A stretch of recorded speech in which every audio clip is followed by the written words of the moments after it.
Welcome to Sumita Roy's English Classroom. I'm Professor Sumita Roy. Today we have the second part of George Bernard Shaw's famous drama, Saint Joan. In the previous video, I told you about the preface of Saint Joan and I called it the drama of ideas. Shaw's drama is drama of ideas. But now we come to the play proper, that is the drama with all the personalities. Of course, since the video is short, I will speak about the play only briefly.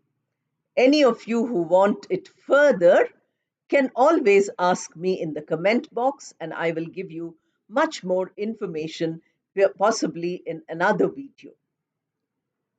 Now, first we talk about the structure of this play.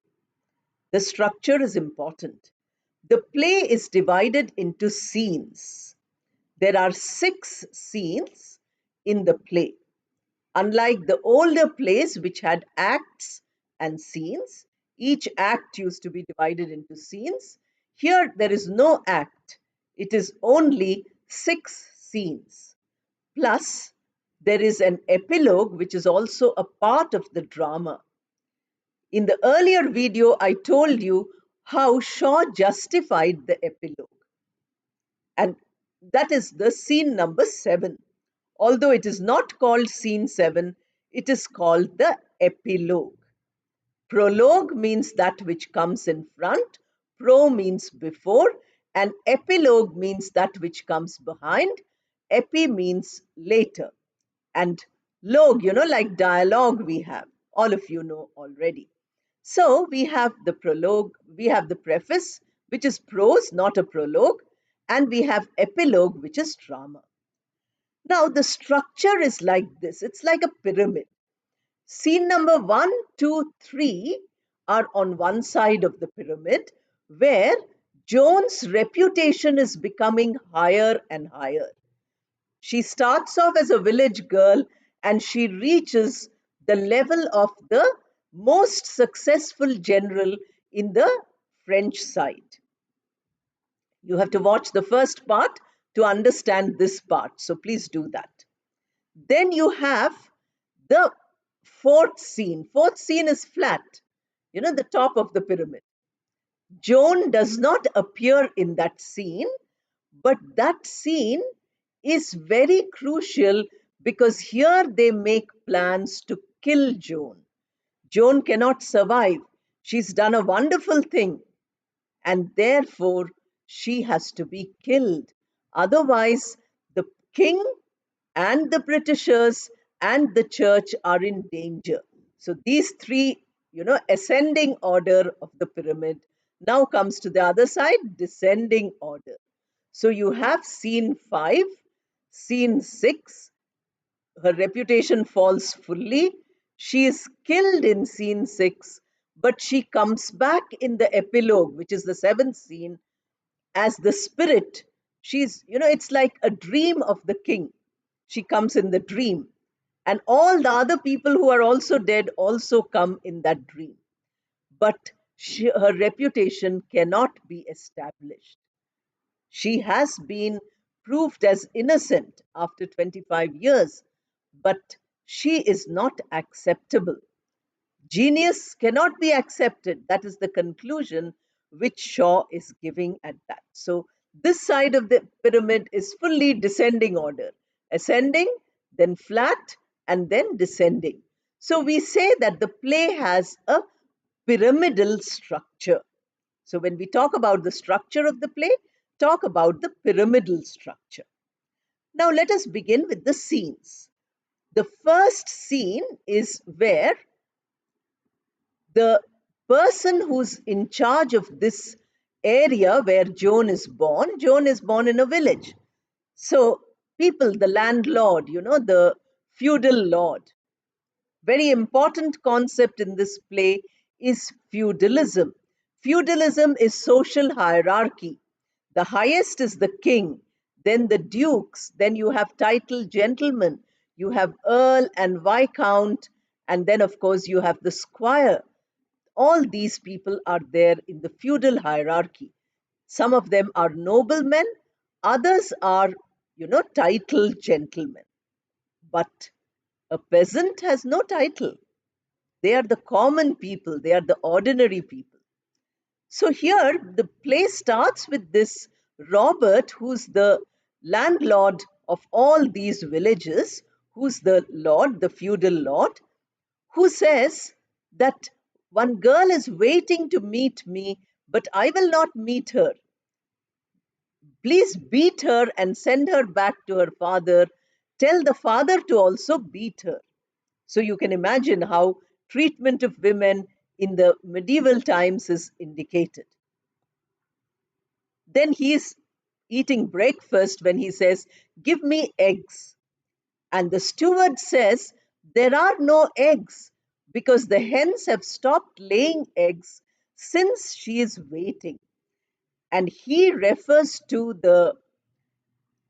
Saint Joan. At that time, she's only Joan, she's not a saint. This young girl waiting as the maid, M with capital MAID.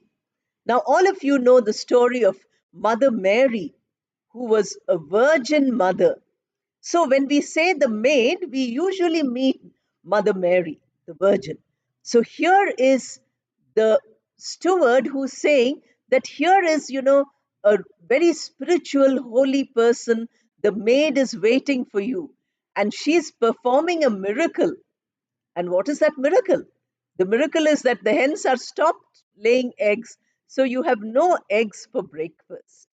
Now, if you meet her, there will be a miracle. She will work another miracle, and you will have eggs. The person is, he is not eager to meet a girl, because why should a girl come and trouble him? It's the job of the men to come. Then she says, "Okay, where is she?" She's talking to the soldiers. And do you believe that all the soldiers have stopped saying bad words?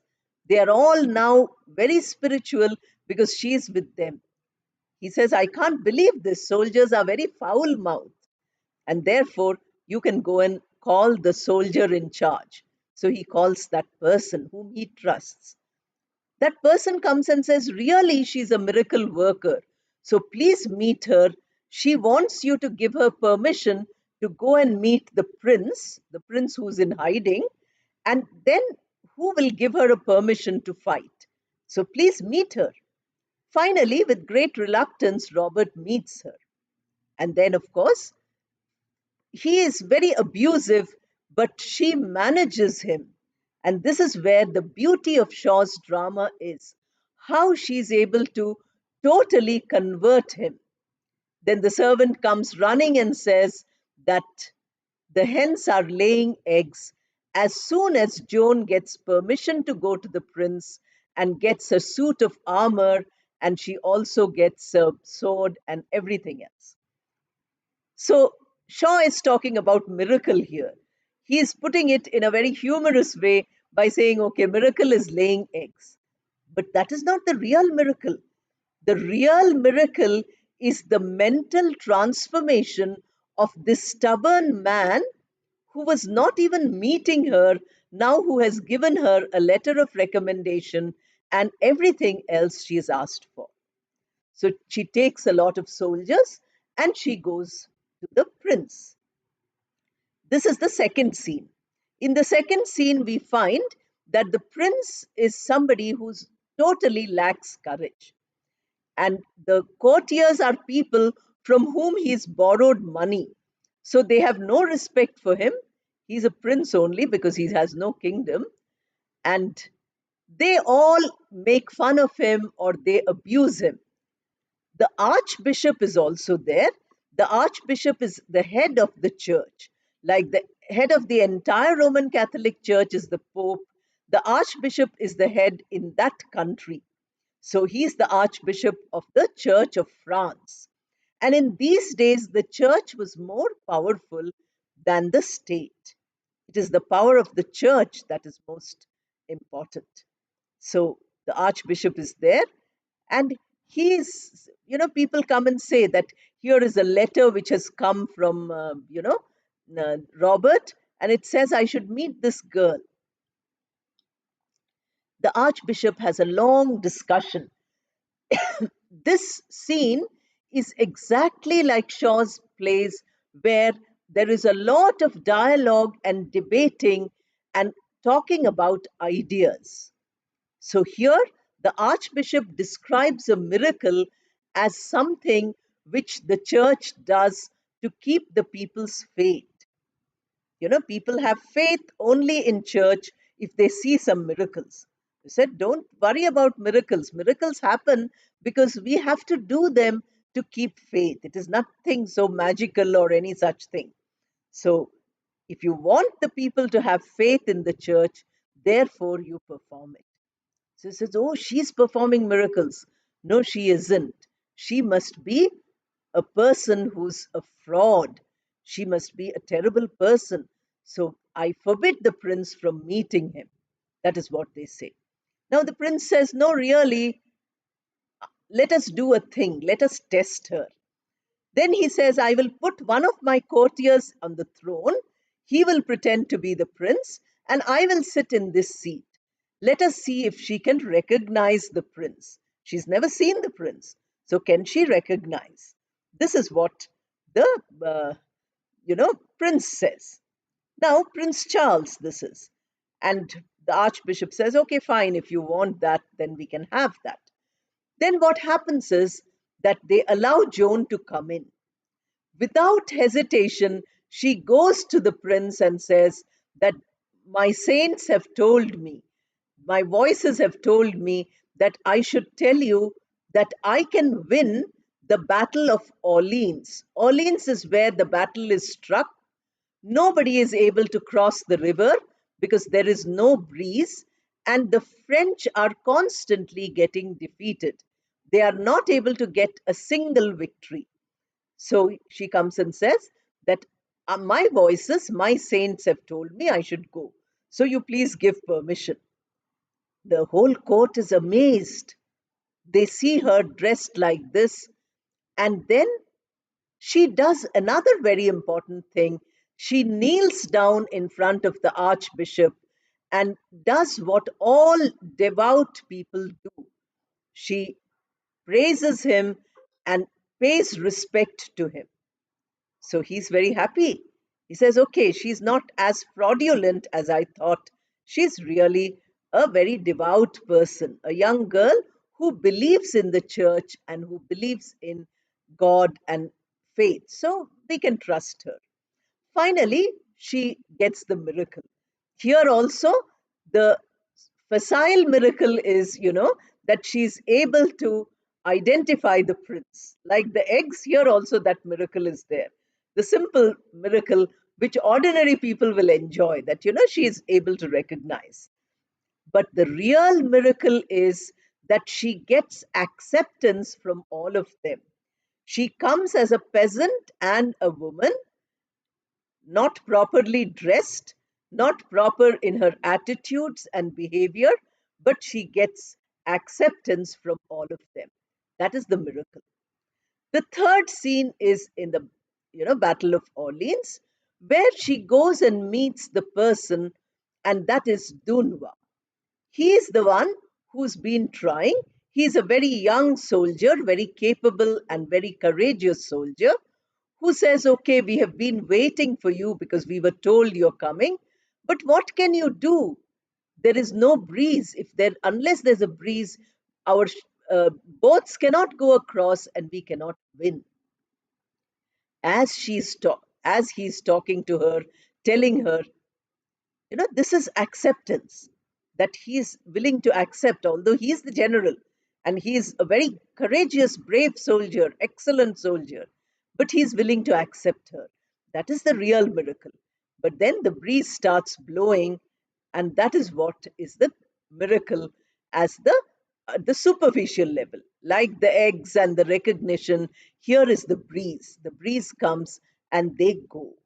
That is where they all praise God, they pray to God, and the third scene comes to an end. Now with this also, the reputation of Joan has reached the ultimate level. That is, she has now the highest reputation. Among the people, she's a great heroine because she has got rid of the Britishers who were staying here and who were taking away everything which actually belonged to them. Therefore, she has done a great thing. But her popularity is such that people don't want the church anymore. People don't want the state anymore. They are shouting again and again to see Joan, to come and meet and shake her hand. In those days, the process was to pay respect by kissing the hand. If you met the archbishop, that is what you had to do. You had to kneel down and kiss his, hand. This is what was done. So you bow down over his hand. This is what the people wanted to do to Joan. So maybe Joan was getting very proud. That is what the others think. That, she's so popular that she's becoming very proud. She's power hungry and therefore she is terrible. So, as I told you, the topmost portion of the pyramid is the beginning of Joan's downfall. Here we have two important people. One is a nobleman of the British side whose name is Warwick. Warwick is one person, and the other person is a representative of the French church, and his name is Cocon. These two people meet because the Britisher feels that we have to kill Joan. How are we going to do it? Please give us Joan and we will kill her. He is very honest, he's very straight, but we find that the priest is not so, Cocon is not so. He says, no, Joan is a Christian and she is a soul we have to save. Saving a soul is our job. That is the job of the church. So we will try to save her soul. And in case to save her soul, we have to destroy her body, killing her, that means. Then we will kill her. Then we will destroy her body, but we will save her soul. We cannot hand her over to you because we have to have an inquisition. An inquisition is a Roman Catholic Church's court. It is a religious court which decides cases. So, Joan will have a lawyer who's also a priest. The other side will have the lawyer who's also a priest. The judgment will be done by a judge who's also a part of the church. So, it's an entirely church structure. So he says, yes, I understand that maybe Joan has become very proud. Maybe Joan is a threat to the state and the church. If she is a threat, if she is really doing something wrong, if she has been doing something against God and the church, if the voices she hears are the voices of the devil is telling her to do all this, then we have to kill her. There is no other way. We have to punish her. But then we will punish her in such a way that her soul is saved. Her soul is not bad, her soul is good. So we will save her soul. Therefore, we will see that she gets punishment, but we cannot hand over to you. So we find here two kinds of arguments which Shaw is putting forward. This is the fourth scene. The fourth scene tells us that the British, nobleman who is not a church person, he's just a nobleman, Warwick, who's very frank. He says, we want to kill Joan because Joan is there who's stopping us from going into France. So we need to kill her. But what about the church? The church is very hypocritical. It does not say that we will kill her. But the church also has a point that, we cannot be unfair to Joan and kill her. We have to be fair. So, this kind of an argument is Shaw's greatest technique in drama. And you find this beautifully in the fourth scene. Now we move on to the fifth scene, where we are told that the prince has been made the king in Rheims Cathedral. The crowning of the king takes place in Rheims Cathedral. The archbishop anoints the holy water and gives all the, uh, you know, implements which make him the king. So that is finished. Now he has become King Charles. But everybody is not shouting the king's name. The people are there all over on the roads. They are in front of the cathedral. The cathedral is the church, huge church. People are all over on the roads, but they are not shouting King Charles, long live King Charles, they are not saying. They are just shouting the name of Joan. We want to meet Joan. So everybody is unhappy. But we don't see anybody in this scene again. Joan is praying hard. She's crying in the church. She's saying that I have done my duty, but I have little more duty to do. The British are still there. We have not got Paris. Therefore, we need to continue the fight. The king says, "What nonsense! We have got whatever we wanted. I'm the king now. I don't give you permission to fight." So we find in this scene, Joan is talking to her only friend, and that is the young general whom we met in the third scene, and that is Dunois.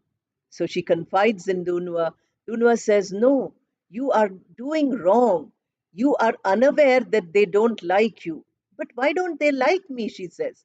"I have done so much for them, they should like me." Said, "No, you are threatening them. Stop saying my voices, my voices. Stop doing this, and then behave like a normal human being." "But we have to fight," she says. "We haven't completed our fighting. We need to do a little more." He says, "You please go back to your village. If you continue to say you will fight, they will not allow you to live. So if you take my word for it, forget about all this and go back." Unfortunately, Joan does not believe. Joan does not think she is in danger. She does not listen to the words of her own friend. Therefore, we come now to the last of the scenes, and that is scene 6. In scene 6, we have the Inquisition. The Inquisition gives a lot of arguments for and against Joan. If you read the arguments, you will find all the arguments which Joan gives.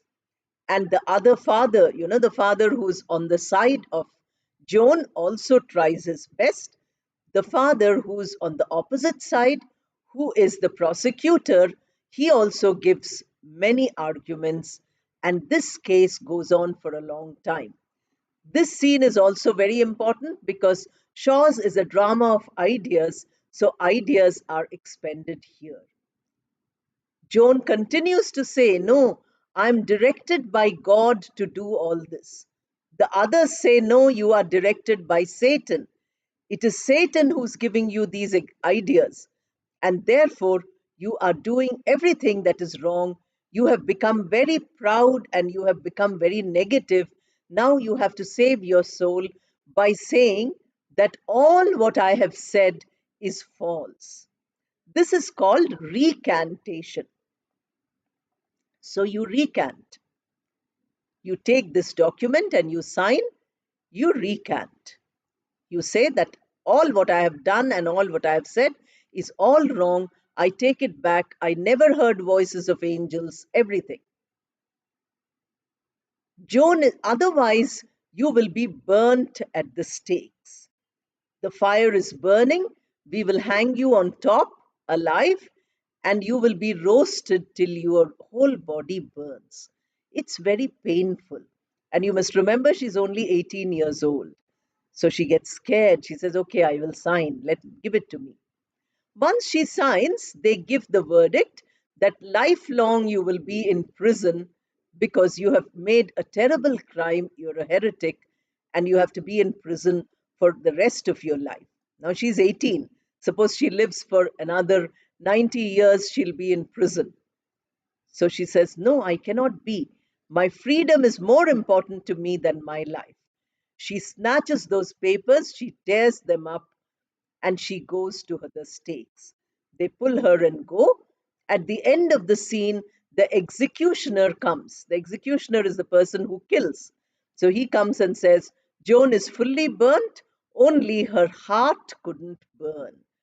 Because the heart is supposed to be the seat of purity, it is the seat of spirituality. So Shaw uses this idea that the heart does not burn. That is where the play ends, but we have the epilogue when one day after her restitution, after she is, uh, forgiven all her sins, this is more than 20 years later, the king is sleeping and he has a dream. In the dream, Joan appears, and all the others who killed her, the Cockon, the Inquisitor, Warwick, and others who were there, they all, the people who have wronged her, they all come. Then Joan says, was it really my fault that all of you killed? That all of you gave the verdict that I should be killed? Warwick says, no, no, the fault was not yours. The fault was the system's fault because the system cannot tolerate an individual. You were destroying the whole system. So we killed you. The church also says, no, you were not at fault because now the church has forgiven her. The church has said that she was not at fault. So the church fathers say, see, that was our duty. We were in that role, therefore, we had to do this to you. Joan feels very upset. She says, oh God, now should I come back to life since my own King Charles is the King of France? Should I tell God to send me back again? All of them in one voice say, no, there is no place for you. If you come back, we will burn you again. Although most of them are also dead. King Charles is still alive, but he also joins and says that if you come back, you will have the same fate again. The play ends by Joan's words saying, oh God, when will this world be ready to receive your saints? The world will never be ready because a saint comes or an exceptional individual comes, everybody tortures them. This is how Shaw ends the play. The play has many themes which you can easily guess by looking at the two videos where I have spoken about them. Feudalism is an important theme. The concept of tragedy is an important theme. Nationalism, Joan's love for the nation, and the king's attitude to his own country, all these are themes. Then you have gender as a very important theme. I mentioned in the earlier video also. And then you also have the concept of tragedy, which is a very important point here, because Joan as a tragedy is the usual point people ask you about. So you have to now see how Joan is a tragedy. Even after death, she's not accepted anymore. And in life, she's not accepted also. So, all this, the autobiographical element of Shaw, this, all these things you have to learn when you want to talk about Shaw's Saint Joan. Now, for the language learners, these two videos together tell you the story of Saint Joan by George Bernard Shaw. It is a wonderful listening exercise also, because if you listen to the two videos again and again, you will not only understand what Shaw has written in the play, but you will also understand how structures in English are made, how vocabulary is used, how pronunciation is used, and so on. Also, listening, speaking, reading, writing, all 4 points can be practiced using all the literature videos. With this, we come to an end. We come to the end of Bernard Shaw's Saint Joan, which I divided into two videos. I hope all of you will watch these two videos to get an idea of the play Saint Joan, or to, get some in depth study into Saint Joan. I have only given you some kind of an introduction. To do the in depth study, you will have to read the text. Those of you who are only interested in literature but not are students of literature can also read the text of Saint Joan, the play, real play of Saint Joan, written by George Bernard Shaw, and I'm sure you'll enjoy this. Thank you and all the best.